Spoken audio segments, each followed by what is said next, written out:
அமைச்சர் உதயநிதியின் காரை மடக்கிய பறக்கும் படையினர் உச்சகட்ட பரபரப்பில் திமுகவினர். ஏனென்றால் ஏற்கனவே பார்த்தீங்கன்னா தமிழகத்தில் பல்வேறு இடங்களில் தீவிரமாக பறக்கும் படையினர் சோதனை நடத்தப்பட்டு வந்துட்டு இருக்காங்க. அதில் பல கோடி ரூபாய் கைப்பற்றப்பட்டுள்ளதாகவும் தெரிய வந்திருக்கு. அதனைத் தொடர்ந்து தற்பொழுது எல்லா அமைச்சர்களும் ஆகட்டும், எம்பிகள் ஆகட்டும், ஒரு இத்தனை விடாமல் எல்லாரையுமே தரமாக சோதனை பண்ணிட்டு வந்துட்டு இருக்காங்க. ஸோ அப்படி தான் இன்னைக்கு அமைச்சர் உதயநிதியின் காரை மடக்கி பிடித்து சோதனையில் ஈடுபட்ட பறக்கும் படையினர். அந்த சோதனையில் பல கோடி ரூபாய் கைப்பற்றப்பட்டுள்ளது ஒரு தகவல் வெளியாயிருக்கு. அது எந்த அளவுக்கு உண்மை அப்படின்றது தெரியல.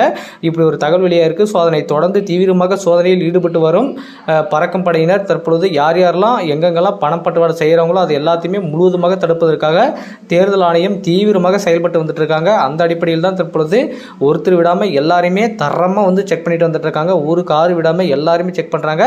ஸோ அந்த அடிப்படையில் தான் தற்பொழுது உதயநிதி ஸ்டாலின் அவர்கள் சிக்கியிருப்பதாக ஒரு தகவல் கிடைச்சிருக்கு.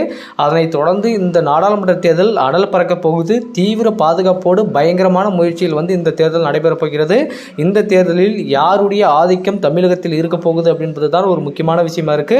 அதனைத் தொடர்ந்து தேர்தல் ஆணையம் தீவிரமாக எந்த ஒரு தவறும் நடக்காமல், எந்த ஒரு குளறுபடியும் நடக்காமல் கண்டிப்பாக நேர்மையான முறையில் இந்த டைம் நாடாளுமன்ற தேர்தல் நடக்கணும் அப்படின்னு சொல்லிட்டு தேர்தல் ஆணையம் செயல்பட்டு வரதா ஒரு தகவல் வெளியே இருக்கு.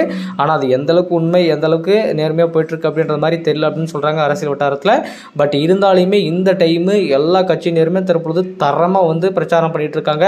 அதனைத் தொடர்ந்து வாக்கு சேகரிப்பில் தீவிரமாக ஈடுபட்டு வராங்க. அதனைத் தொடர்ந்து எல்லா கட்சியிலும் இருக்கக்கூடிய வேட்பாளர்கள் அவங்களுடைய தொகுதிகளில் முக்கியமாக எல்லாருமே அவங்களுடைய தொகுதிகளில் தான் ஈடுபாடோட தேர்தல் பிரச்சாரம் பண்ணிட்டு இருக்காங்க. அதனைத் தொடர்ந்து அவங்களுக்கு எதிராக ஓட்டு சேகரிக்கும் விதமாக முக்கிய எம்பிகளும் முக்கிய பிரமுகரும் அவங்களுக்கு ஒத்துழைக்கும் வகையில் எல்லாருமே பிரச்சாரத்தில் ஈடுபட்டு வராங்க. அந்த அடிப்படையில் திமுக தற்பொழுது தீவிரமாக அவங்களுடைய வேட்பாளர்கள் எல்லாருமே ஓட்டு சேகரிக்கும் விதமாக இருக்காங்க. இன்னும் 8 நாட்கள் தான் இருக்கிறது நாடாளுமன்ற தேர்தலுக்காக. இந்த டைமில் பறக்கும் படையினர் எல்லா இடத்தையுமே சுற்றி வளைக்கிறாங்க.